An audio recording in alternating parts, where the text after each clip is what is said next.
Hello everyone, welcome back to my channel maestro teaching. Friends, आज मैं इस video में बात करने वाला हूं कि एक्सपेंशन वाल्व क्या होते हैं और इसके कौन कौन से टाइप होते हैं जो हमारे रेफ्रिजरेशन सिस्टम में यूज़ होते हैं। तो चलिए शुरू करते हैं वीडियो को।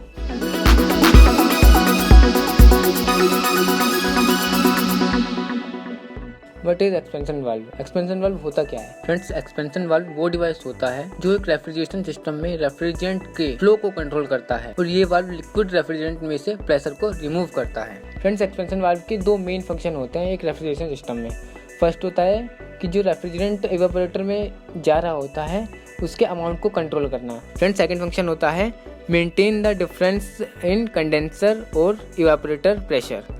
फ्रेंड्स, जो कंडेंसर वाली लाइन होती है वो हमारी हाई प्रेशर लाइन होती है और जो इवेपोरेटर वाली लाइन होती है जो इवेपोरेटर से हमारे कंप्रेसर तक जा रही होती है वो हमारी लो प्रेशर लाइन होती है जिसे हम सक्शन लाइन भी कहते हैं। तो उन दोनों लाइन के बीच में जो प्रेशर का डिफरेंस क्रिएट करना होता है वो हमारा एक्सपेंशन वाल्व के ऊपर रहता है। बात करें इसकी लोकेशन की तो फ्रेंड्स, ये कंडेंसर और रिसीवर ड्राइव के आउटलेट लाइन और इवेपोरेटर की इनलेट लाइन के बीच में लोकेट होता है। फ्रेंड्स, अब मेनली बात करते हैं हम different types of expansion valve की। तो एक्सपेंशन वाल्व मेनली 6 टाइप के होते हैं। फर्स्ट होता है हमारा हैंड ऑपरेटेड और मैनुअल एक्सपेंशन वाल्व। सेकंड होता है ऑटोमेटिक एक्सपेंशन वाल्व।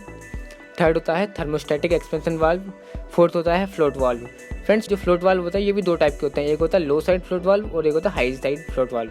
फिफ्थ होता है हमारा electronic expansion valve and sixth होता है हमारा कैपिलरी ट्यूब।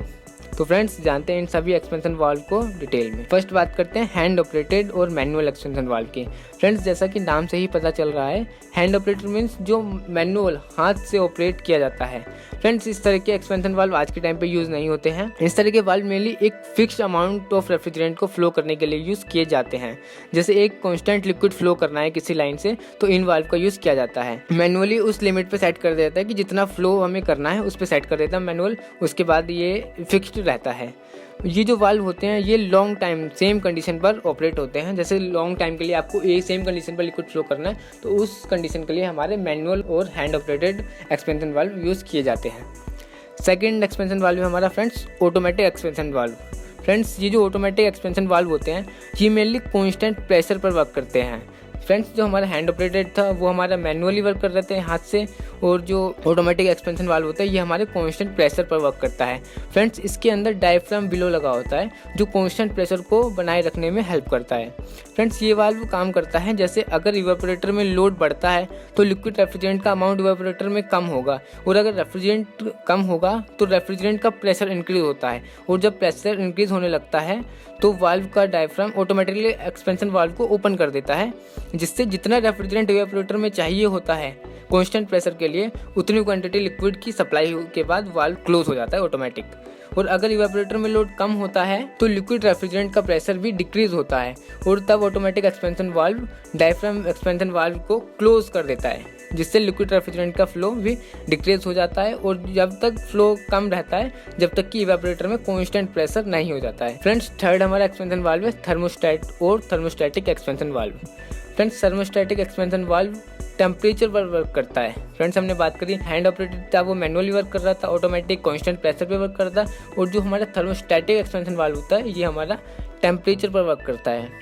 फ्रेंड्स, इस वाल्व के अंदर एक सेंसर बल्ब होता है जो रेफ्रिजरेशन साइकिल मतलब कि जो इवेपोरेटर के आउटलेट और कंप्रेसर के इनलेट लाइन जिसे हम सक्शन लाइन भी कहते हैं यहाँ लोकेट होता है। फ्रेंड्स, ये वाल्व टेम्परेचर पर वर्क करता है तो जब इवेपोरेटर से वेपर में कन्वर्ट हॉट रेफ्रिजरेंट आउटलेट से बाहर आता है कंप्रेसर में अगेन कंप्रेस होने के लिए तो इस वाल्व का सेंसिंग बल्ब उसका टेम्परेचर जो हमारा वेपर फॉर्म में इवेपोरेटर से कंप्रेसर के सक्शन लाइन में जो रेफ्रिजरेंट आ रहा होता है उसका टेम्परेचर सेंस करता है। फ्रेंड्स, अगर वेपर रेफ्रिजरेंट का टेम्परेचर ज़्यादा होता है तो इसका मतलब ये होगा कि इवेपोरेटर पर लोड ज़्यादा है तो ये एक्सपेंशन वाल्व इवेपोरेटर पर लोड कम करने के लिए ज़्यादा अमाउंट में लिक्विड रेफ्रिजरेंट का फ्लो इवेपोरेटर में करता है। फ्रेंड्स, और अगर इसका उल्टा होता है जैसे जो वेपर रेफ्रिजरेंट इवेपोरेटर के आउटलेट लाइन से बाहर होती है वो एकदम ठंडी है तो इसका मतलब ये होता है कि इवेपोरेटर पर लोड कम है और रेफ्रिजरेंट का फ्लो ज़्यादा है तो एक्सपेंशन वाल्व रेफ्रिजरेंट के फ्लो को टेम्परेचर के अकॉर्डिंग कम कर देता है। इस तरीके से हमारा थर्मोस्टैटिक एक्सपेंशन वाल्व वर्क करता है। फ्रेंड्स, फोर्थ है हमारा float valve. Friends, float valve mainly large capacity refrigeration system में यूज़ होते हैं। ये वाल्व हमेशा सिस्टम के लिक्विड लेवल पर वर्क करते हैं। ये वाल्व लिक्विड लेवल फ्लोट द्वारा सेंस करके ऑपरेट होते हैं। फ्रेंड्स, फ्लोट वाल्व मैंने बताया था 2 तरह के होते हैं। फर्स्ट होता है हमारा लो प्रेशर या लो साइड फ्लोट वाल्व, सेकंड होता है हमारा हाई प्रेशर या high side float valve. Friends, first बात करते हैं हम लो प्रेशर या लो साइड फ्लोट वाल्व की। तो फ्रेंड्स, ये वाल्व रेफ्रिजरेशन सिस्टम में लो साइड लाइन जो वाल्व से इवेपोरेटर के इनलेट में कनेक्ट होती है उस साइड लोकेट होता है।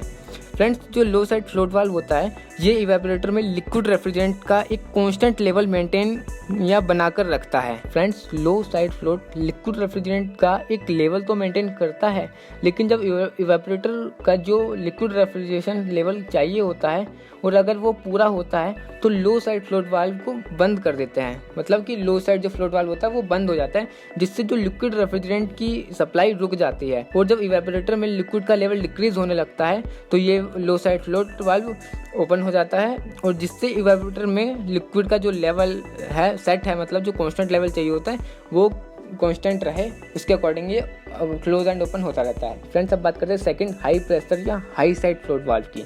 तो फ्रेंड्स, ये जो वाल्व होता है ये हाई प्रेशर लाइन यानी कि कंडेंसर से वाल्व तक जो लाइन होती है उस साइड लोकेट होता है। Friends, high side float valve pressure पर वर्क करता है। जैसे जब रेफ्रिजरेंट का प्रेशर इंक्रीज हो रहा होता है तो इसका मतलब कि इवेपोरेटर पर लोड ज्यादा है, जिसके कारण रेफ्रिजरेंट का प्रेशर इंक्रीज हो रहा है, तो high side float valve open हो जाता है और रेफ्रिजरेंट का फ्लो भी इंक्रीज कर देता है, जिसके कारण कि जो हमारा इवेपोरेटर है उस पर लोड कम पड़े और रेफ्रिजरेंट का जो प्रेशर है वो डिक्रीज होने लगे। जब इंक्रीज करता है और जब कांस्टेंट लेवल पे पहुंच जाता है तो ये स्टॉप हो जाता है। और जब इसके उल्टा होता है यानी कि जो हमारा रेफ्रिजरेंट है उसका प्रेशर लो या डिक्रीज होता है तो फ्लोट वाल्व भी उल्टा काम करता है। ये जो हमारा रेफ्रिजरेंट का लेवल होता है उसको भी डिक्रीज कर देता है, मतलब रेफ्रिजरेंट की सप्लाई होती है उसको भी कम कर देता है।